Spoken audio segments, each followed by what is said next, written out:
Hey grown-ups, glad to have you back with me on this journey to 50. Again, I'm not doing a video that I had planned to do, but this week was kind of challenging for me.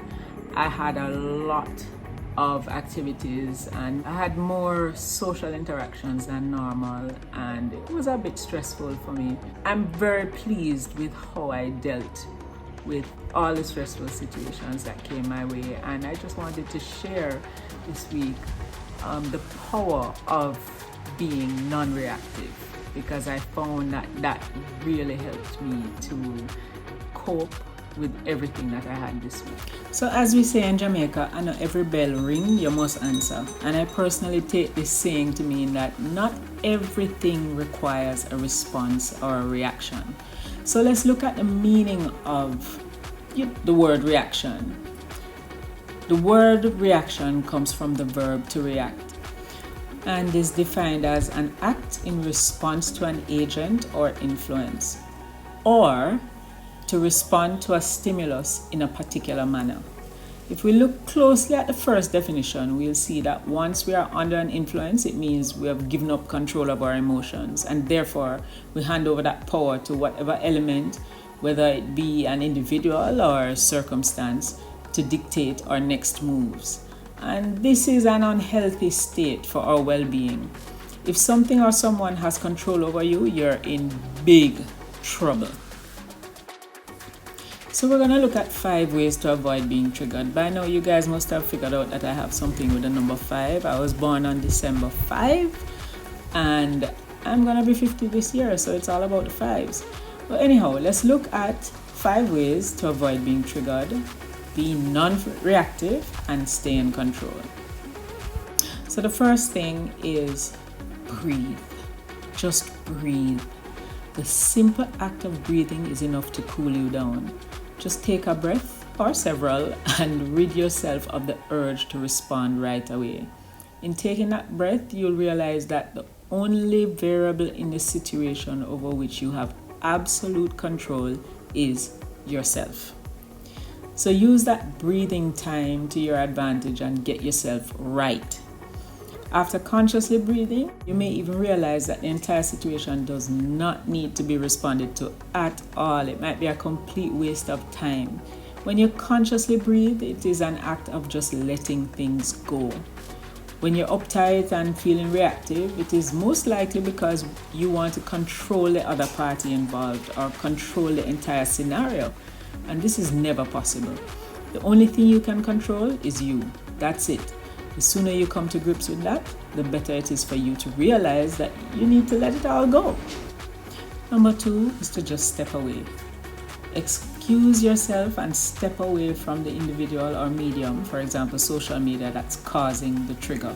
Stepping away doesn't necessarily mean you're giving up or backing down in the case where, let's say, you're about to have an argument.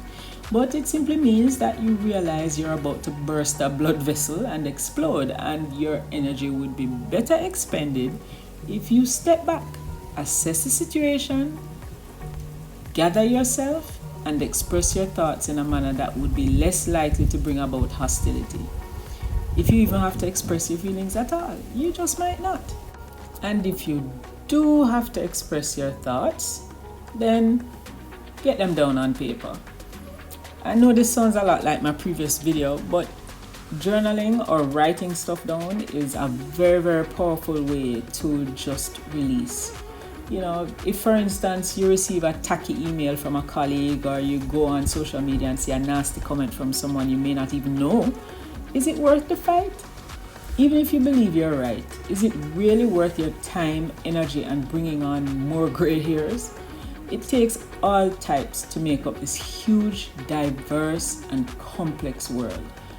You know, years ago, a guy who we buy coconut water and fruits from, who eventually became a very good friend of the family, once said to me, if we were all the same, none of us would be necessary.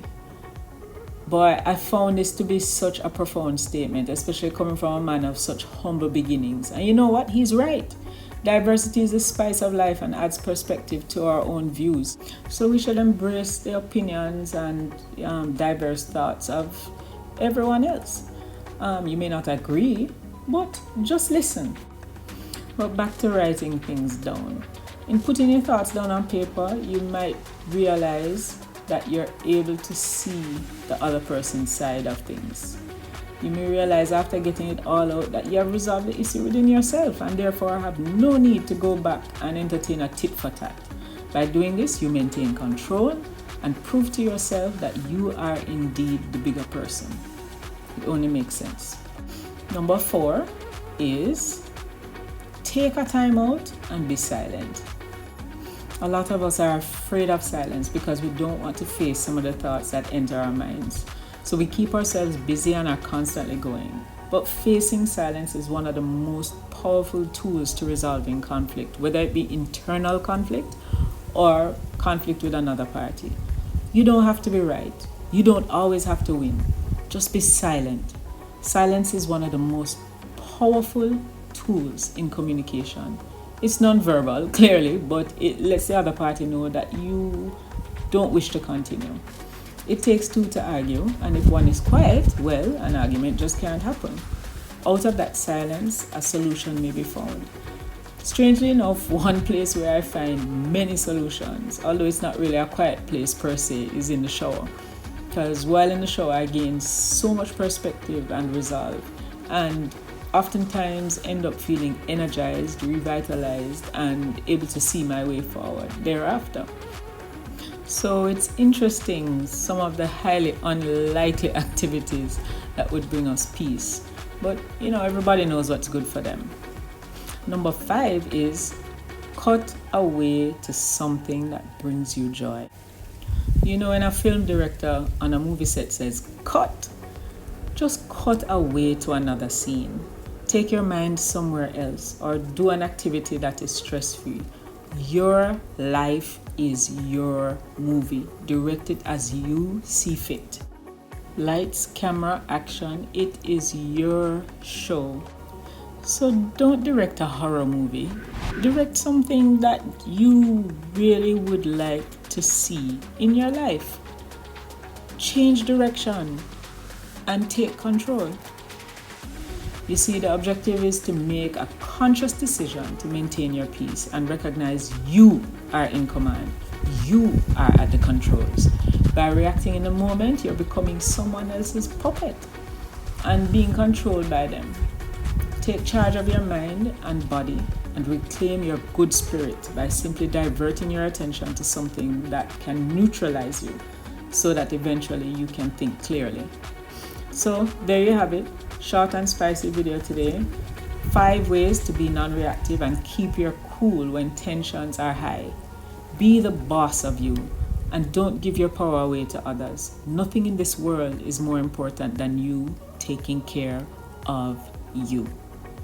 Have a great day, grown-ups. Make sure to subscribe, share this video, put a like, and feel free to comment and let me know what are some of your solutions for keeping your cool under pressure. I love sharing with you guys, and I'm looking forward to hearing all that you guys have to say in response to this video and sharing your own perspective. Thank you so much. As always, I hope this helps, motivates, or inspires someone. Have a great week, grown-ups. See you again next week. Bye-bye.